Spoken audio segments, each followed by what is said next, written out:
ابو رجا نے عمران کے حوالے سے کہا کہ ہم نبی کریم صلی اللہ علیہ وسلم کے ساتھ ایک سفر میں تھے کہ ہم رات بھر چلتے رہے، اور جب رات کا آخری حصہ آیا تو ہم نے پڑاؤ ڈالا، اور مسافر کے لیے اس وقت کے پڑاؤ سے زیادہ مرغوب اور کوئی چیز نہیں ہوتی۔ پھر ہم اس طرح غافل ہو کر سو گئے کہ ہمیں سورج کی گرمی کے سوا کوئی چیز بیدار نہ کر سکی۔ سب سے پہلے بیدار ہونے والا شخص فلاں تھا، پھر فلاں، پھر فلاں۔ ابو رجا نے سب کے نام لیے، لیکن اوف کو یہ نام یاد نہیں رہے۔ پھر چوتھے نمبر پر جاگنے والے حضرت عمر بن خطاب رضی اللہ تعالیٰ عنہ تھے، اور جب نبی کریم صلی اللہ علیہ وسلم آرام فرماتے تو ہم آپ کو جگاتے نہیں تھے، یہاں تک کہ آپ خود بخود بیدار ہوں، کیونکہ ہمیں کچھ معلوم نہیں ہوتا کہ آپ پر خواب میں کیا تازہ وحی آتی ہے۔ جب حضرت عمر جاگ گئے اور یہ آمدہ آفت دیکھی، اور وہ ایک نڈر دل والے آدمی تھے، بس زور زور سے تکبیر کہنے لگے۔ اسی طرح بآواز بلند آپ اس وقت تک تکبیر کہتے رہے جب تک کہ نبی کریم صلی اللہ علیہ وسلم ان کی آواز سے بیدار نہ ہو گئے۔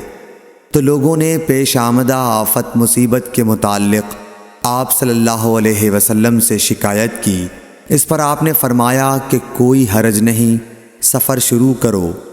پھر آپ تھوڑی دور چلے، اس کے بعد آپ ٹھہر گئے اور وضو کا پانی طلب فرمایا، اور وضو کیا اور اذان کہی گئی۔ پھر آپ نے لوگوں کے ساتھ نماز پڑھی۔ جب آپ نماز پڑھانے سے فارغ ہوئے تو ایک شخص پر آپ کی نظر پڑی جو الگ کنارے پر کھڑا ہوا تھا، اور اس نے لوگوں کے ساتھ نماز نہیں پڑھی تھی۔ آپ نے اس سے فرمایا کہ اے فلاں، تمہیں لوگوں کے ساتھ نماز میں شریک ہونے سے کون سی چیز نے روکا؟ اس نے جواب دیا کہ مجھے غسل کی حاجت ہو گئی اور پانی موجود نہیں ہے۔ آپ نے فرمایا کہ پاک مٹی سے کام نکال لو، یہی تجھ کو کافی ہے۔ پھر نبی کریم صلی اللہ علیہ وسلم نے سفر شروع کیا تو لوگوں نے پیاس کی شکایت کی۔ آپ پھر ٹھہر گئے اور فلاں یعنی عمران بن حسین رضی اللہ تعالیٰ عنہ کو بلایا۔ ابو رجا نے ان کا نام لیا تھا، لیکن اوف کو یاد نہیں رہا، اور حضرت علی کو بھی طلب فرمایا۔ ان دونوں سے آپ نے فرمایا کہ جاؤ پانی تلاش کرو۔ یہ دونوں نکلے۔ راستے میں ایک عورت ملی جو پانی کی 2 پکھالیں اپنے اونٹ پر لٹکائے ہوئے بیچ میں سوار ہو کر جا رہی تھی۔ انہوں نے اس سے پوچھا کہ پانی کہاں ملتا ہے؟ تو اس نے جواب دیا کہ کل اسی وقت میں پانی پر موجود تھی، یعنی پانی اتنی دور ہے کہ کل میں اسی وقت وہاں سے پانی لے کر چلی تھی، آج یہاں پہنچی ہوں، اور ہمارے قبیلے کے مرد لوگ پیچھے رہ گئے ہیں۔ انہوں نے اس سے کہا اچھا ہمارے ساتھ چلو۔ اس نے پوچھا کہاں چلوں؟ انہوں نے کہا رسول اللہ صلی اللہ علیہ وسلم کی خدمت میں۔ اس نے کہا اچھا وہی جن کو لوگ صابی کہتے ہیں؟ انہوں نے کہا یہ وہی ہیں جسے تم کہہ رہی ہو۔ اچھا اب چلو۔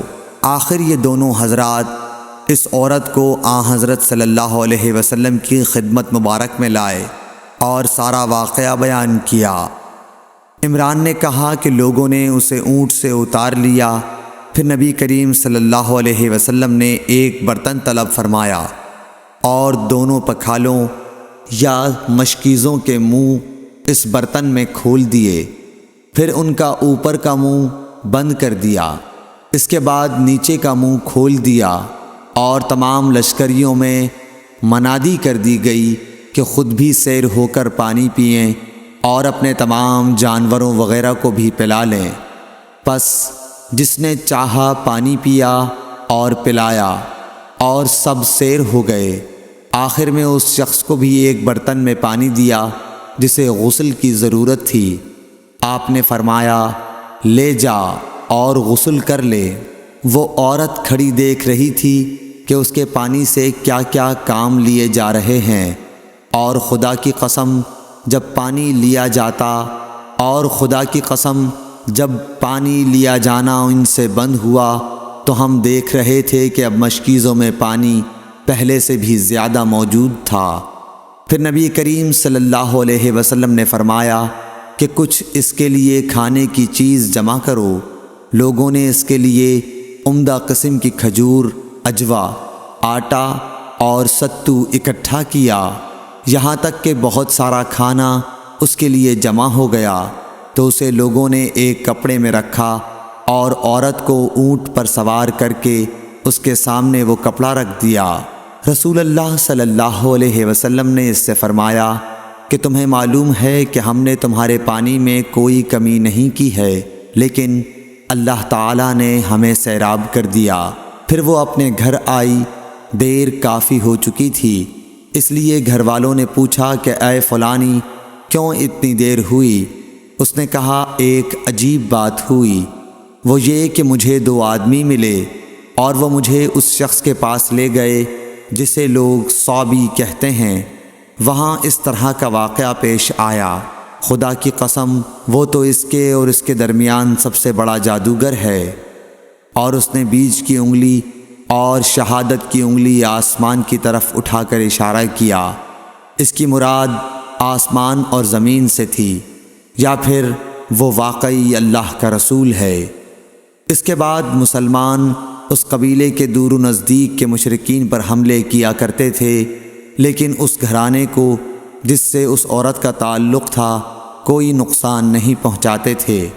یہ اچھا برتاؤ دیکھ کر ایک دن اس عورت نے اپنی قوم سے کہا کہ میرا خیال ہے کہ یہ لوگ تمہیں جان بوجھ کر چھوڑ دیتے ہیں، تو کیا تمہیں اسلام کی طرف کچھ رغبت ہے؟ قوم نے عورت کی بات مان لی اور اسلام لے آئی۔